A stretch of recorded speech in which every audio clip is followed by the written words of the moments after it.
नमस्कार. यंदाच्या खरीप हंगामावर निसर्गाचं एक मोठं सावट आहे आणि म्हणूनच आजचं हे सविस्तर विश्लेषण केवळ माहिती देणारं नाही, तर या संभाव्य संकटातून मार्ग काढण्यासाठी एक उत्तम दिशादर्शक ठरणार आहे.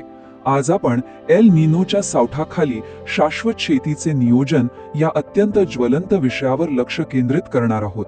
बदलत्या हवामानात केवळ पारंपरिक शेतीवर अवलंबून राहणं यंदा खूप धोक्याचं ठरू शकतं. त्यामुळे नक्की कोणती ठोस पावलं उचलणं आवश्यक आहे हे आपण थेट अधिकृत शिफारशींसह समजून घेऊया. चला तर मग थेट सुरुवात करूया. आजच्या या विश्लेषणाची रूपरेषा अशी असेल: 1. एल निनोचं संकट. 2. आंतरपिके आणि मिश्र पिके. 3. कमी पाण्याची पिके. 4. पाणी बचतीचे उपाय. 5. मूलस्थानी जलसंधारण. आणि शेवटी 6. कृषी विभागाचा अधिकृत सल्ला. विभाग 1. एल निनोचं संकट आणि लहरी हवामानाचा धोका. यंदाच्या हंगामातील मुख्य समस्या खरोखरच अत्यंत गंभीर आहे. हवामान विभागाने अगदी स्पष्ट इशारा दिला आहे की यंदा मान्सूनवर एल निनोचं मोठं सावट आहे. याचा सरळ अर्थ असा होतो की एकतर पावसाळ्याची सुरुवात उशिरा होऊ शकते किंवा पावसाळा सुरू झाल्यानंतरही मध्येच पावसाचा मोठा खंड पडू शकतो. अशा अनिश्चित वातावरणात केवळ एकाच पारंपरिक पिकावर विसंबून राहणं हे अक्षरशः संकटाला आमंत्रण देण्यासारखं आहे. आता साहजिकच प्रश्न पडतो की एल निनो म्हणजे नक्की काय? अगदी सोप्या भाषेत सांगायचं तर हा हवामानाचा आणि तापमानाचा एक असा पॅटर्न आहे जो प्रशांत महासागरातील पाण्याच्या तापमानात असामान्य बदल झाल्यामुळे निर्माण होतो आणि या बदल्यांचा थेट फटका आपल्या मान्सूनला बसतो. यामुळे पावसाचं चक्र पूर्णपणे विस्कळीत होतं आणि पावसाचं प्रमाण लक्षणीयरित्या घटतं. याच कारणामुळे यंदाच्या पावसाळ्यावर एक मोठं प्रश्नचिन्ह निर्माण झालं आहे. आता एक अत्यंत गांभीर्याने विचार करण्यासारखा प्रश्न पाहूया. ऐन पिकांच्या वाढीच्या अवस्थेत पाऊस गायब झाल्यास काय होईल? विचार करा, पिकांची शाकीय वाढ होत असताना किंवा त्यांना फुले आणि फळे लागण्याच्या त्या अत्यंत नाजूक अवस्थेत जर मोठा कोरडा काळ आला तर पिकांची वाढ तिथेच खुंटते. याचा थेट परिणाम म्हणजे कृषी उत्पादनात प्रचंड मोठी आणि कधीही न भरून येणारी घट. या संभाव्य धोक्याची जाणीव ठेवूनच आता तातडीने पावलं उचलणं अत्यंत गरजेचं आहे. विभाग 2. आंतरपिके आणि मिश्र पिके, धोक्याची विभागणी. आणि हा मुद्दा इथं अगदी स्पष्टपणे पाहायला मिळतो. या दोन पद्धतींमधला फरक खरोखरच समजून घेण्यासारखा आहे. एकीकडे आहे खूप मोठा धोका असलेली पारंपरिक एक पीक पद्धत, जिथे शेतात फक्त एकच मुख्य पीक असतं. पावसाच्या खंडामुळे जर हे मुख्य पीक करपलं तर थेट 100% नुकसान. पण दुसरीकडे आहे यावरचा जालीम उपाय, आधुनिक आंतरपीक पद्धत. यात मुख्य पिकाला दुसऱ्या पिकाची जोड असते. समजा मुख्य पीक धोक्यात आलंच तरी हे दुय्यम पीक तग धरून राहतं आणि आपल्याला एक भक्कम आर्थिक आधार देतं. हीच ती धोक्याची योग्य विभागणी. याच पार्श्वभूमीवर कृषी विभागाने काही अत्यंत शास्त्रीय आणि फायदेशीर शिफारशी सुचवल्या आहेत. या तक्त्यामध्ये आपण पाहू शकता, जर सोयाबीन हे तुमचं मुख्य पीक असेल तर सोयाबीन अधिक तूर अशी पद्धत वापरावी. कापूस आधारित शेतीसाठी कपाशी अधिक मूग किंवा उडीद यांची लागवड करावी. आणि समजा बाजरी असेल तर बाजरी अधिक तूर हा उत्तम पर्याय आहे. या जोडण्या अशा प्रकारे केल्या आहेत की त्यांची पाण्याची गरज वेगळी असते, त्यामुळे ती एकमेकांशी स्पर्धेत उतरत नाहीत आणि आपल्याला एक सुरक्षित आर्थिक कवच मिळतं. विभाग 3. कमी पाण्याची पिके, कमी पाण्यात अधिक उत्पादन. एल निनोच्या या वर्षात जास्त पाण्याची गरज असलेल्या पिकांमागे धावणं परवडणारं नाही. त्यामुळे मुळातच कमी पावसात तग धरू शकणारी आणि योग्य उत्पादन देऊ शकणारी ही पिकं पहा. बाजरी, तूर, ज्वारी, नाचणी, मका, मूग, उडीद आणि सोयाबीन. लहरी हवामानाचा सामना करू शकणाऱ्या या पिकांची निवड हा हवामानाच्या धोक्याला मात देण्याचा एक अत्यंत हुशार आणि सुरक्षित मार्ग आहे. आता या स्लाइडवरचा हा आकडा खूप काही सांगून जातो. 60 ते 120 या पिकांबद्दलची सर्वात रंजक आणि महत्वाची गोष्ट म्हणजे ही केवळ 60 ते 120 दिवसांच्या अत्यंत कमी कालावधीत हाती येतात. पिकाचा कालावधी जितका कमी तितका पावसाचा मोठा खंड पडल्यास होणाऱ्या नुकसानीचा धोकाही कमी. त्यामुळे कमी कालावधीत येणारी ही पिके यंदा खऱ्या अर्थाने तारणहार ठरू शकतात. विभाग 4.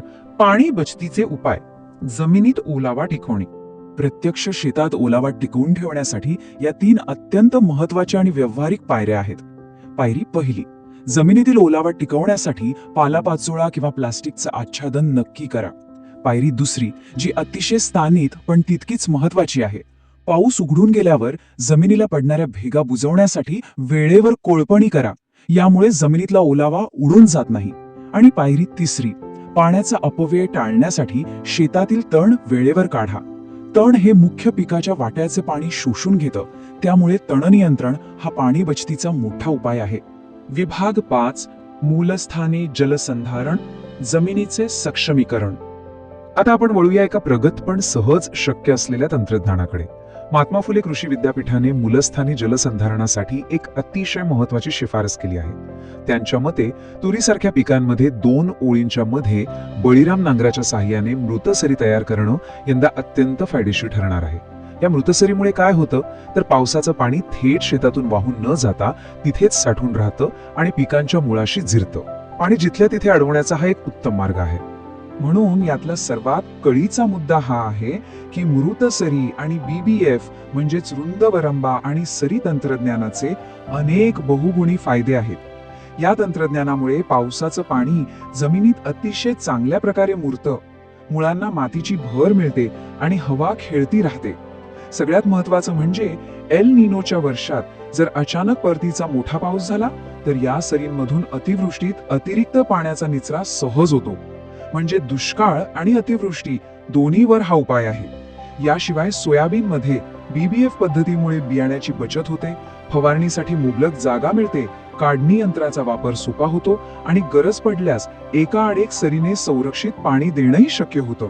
विभाग 6, कृषी विभागाचा सल्ला, पेरणीचे नियम. आता हा आकडा अगदी कायम लक्षात ठेवण्यासारखा आहे. 75 ते 100. कृषी विभागाचा हा अत्यंत स्पष्ट आणि कडक नियम आहे की जोपर्यंत 75 ते 100 मिलीमीटर इतका चांगला आणि समाधानकारक पाऊस होत नाही तोपर्यंत कोणत्याही परिस्थितीत पेरणीची घाई करू नये. या मार्गदर्शक तत्वांचं पालन करणं अत्यंत गरजेचं आहे.